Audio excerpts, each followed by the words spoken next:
മലപ്പുറത്ത് ദേശീയപാതയിൽ വീണ്ടും വിള്ളൽ. തലപ്പാറയിലാണ് വിള്ളൽ കണ്ടെത്തിയത്. ഇന്നലെയായിരുന്നു ദേശീയപാതയുടെ സർവീസ് റോഡ് ഇടിഞ്ഞു താഴ്ന്നത്.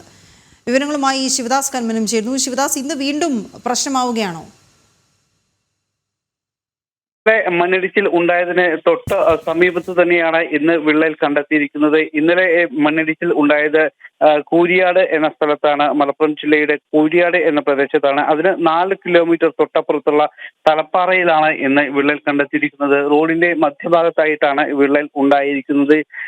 എന്തായാലും ഇപ്പോൾ ഇതുമായി ബന്ധപ്പെട്ടുള്ള പരിശോധനകളെല്ലാം തന്നെ നടക്കുന്നുണ്ട്. നാഷണൽ ഹൈവേ അതോറിറ്റി ഓഫ് ഇന്ത്യയുടെ വിദഗ്ധ സംഘം നാളെ എത്തും. 3 പേരടങ്ങുന്ന സംഘമാണ് നാളെ എത്തുക. ഇവർ പരിശോധന നടത്തും. അതിനുശേഷം ആയിരിക്കും മറ്റ് തുടർ നടപടികളെല്ലാം തന്നെ സ്വീകരിക്കുക. നിലവിലിപ്പോൾ മറ്റ് റോഡുകൾ വഴി ആണ് വാഹനങ്ങൾ തിരിച്ചു വിട്ടിരിക്കുന്നത്. ഇതുവഴിയുള്ള ഗതാഗതം ഇപ്പോഴും സാധാരണ രീതിയിലേക്ക് മാറിയിട്ടില്ല.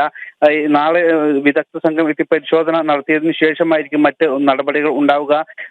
നാഷണൽ ഹൈവേ അതോറിറ്റി പറയുന്നത് അശാസ്ത്രീയമായ റോഡ് നിർമ്മാണമല്ല ഇത്തരം ഒരു പ്രശ്നത്തിന് കാരണം. കഴിഞ്ഞ ദിവസങ്ങളിൽ പെയ്ത മഴയുടെ സമ്മർദ്ദത്തിൽ മണ്ണ് ഉള്ളിൽ തിങ്ങി നിറഞ്ഞ് അത് വിണ്ട് അത് പുറത്തേക്ക് വന്നതാണ്. അങ്ങനെയാണ് ഈ റോഡ് നിർമ്മാണം നടക്കുന്ന ഈ ഘട്ടത്തിൽ ഇങ്ങനെ ഒരു മണ്ണിടിച്ചിൽ ഉണ്ടായിരിക്കുന്നത് എന്നാണ് national highway authority of India പറയുന്നത്. എന്തായാലും നാളെ വിദഗ്ധ സംഘം പരിശോധന നടത്തിയതിനു ശേഷം മറ്റ് നടപടികൾ ഉണ്ടാകും.